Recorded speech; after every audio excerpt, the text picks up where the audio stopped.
Hello everyone, myself Mansi Makwana, and today my presentation topic is courtship and marriage economics, pride and prejudice, and the market of matrimony. These are my academic and presentation details.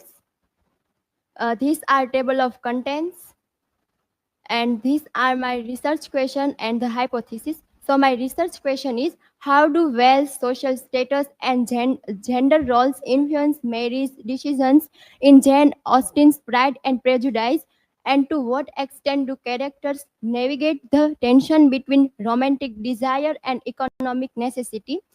The hypothesis is, in Pride and Prejudice, marriage decisions are strongly influenced by economic and social considerations, but Austen demonstrates that personal choice, mutual respect, and intellectual compatibility can challenge societal norms, allowing characters like Elizabeth Bennet and Mr. Darcy to prioritize love alongside financial security. Then move to introduction. Jane Austen's Pride and Prejudice masterfully examines the interaction of love, economics, and social hierarchy in 19th century England.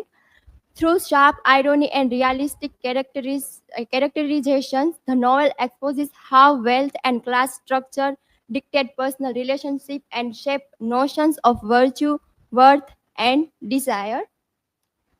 Then, Regency England and marriage. Jane Austen depicts marriage as strategy, social pressure, and also for women, financial independence were initially for marriage.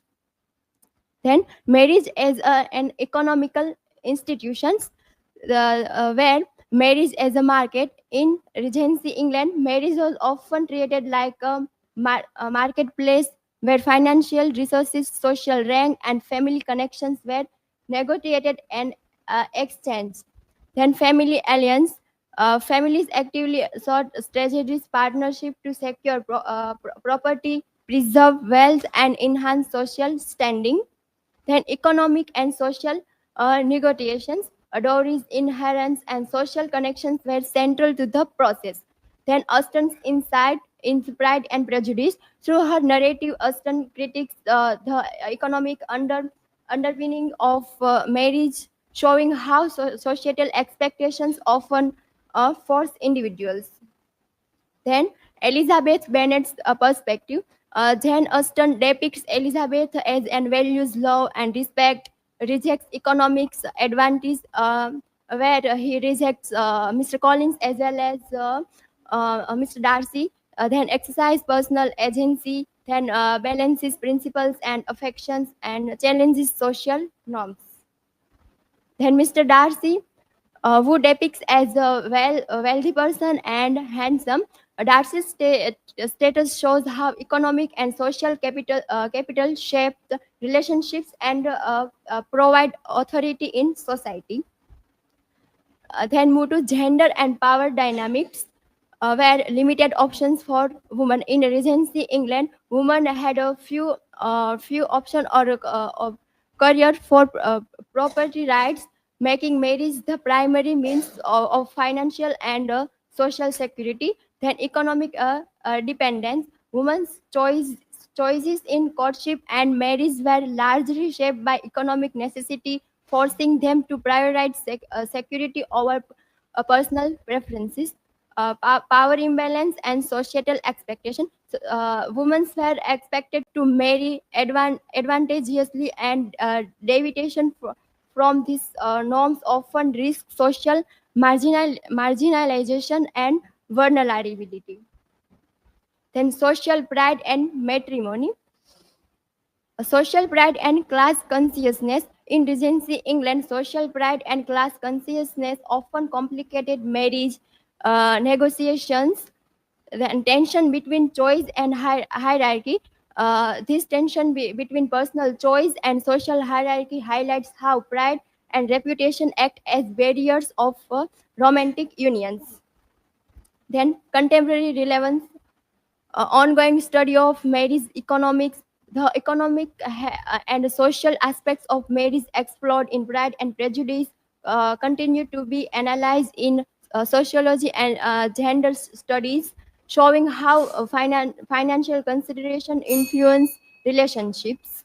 Then relevance of Austen's insights. Austen's observation about wealth, social status, and gender roles remain applicable today. Then interplay of law and economics and cultural and academic impact. These are my learning outcomes of this presentation and conclusion. Critique of social economic constraints, Pride and Prejudice exposes the impact of wealth, inheritance, and social status on marriage decisions, showing that societal expectations often dictated personal choices. These are my references, and thank you. Now, questions are welcome.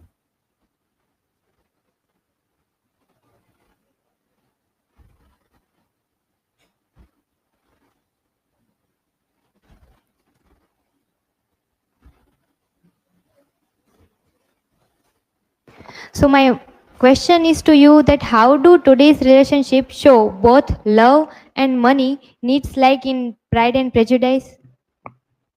Today people want love, but they also care about money for a safe future, like Darcy and Elizabeth did in Pride and Prejudice.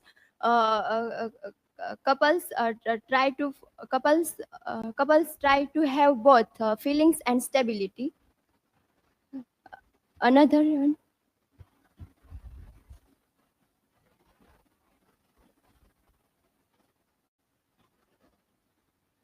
My question is, how are social media and dating apps like the marriage market in Pride and Prejudice? So on social media and dating apps, people show their best side to find partners.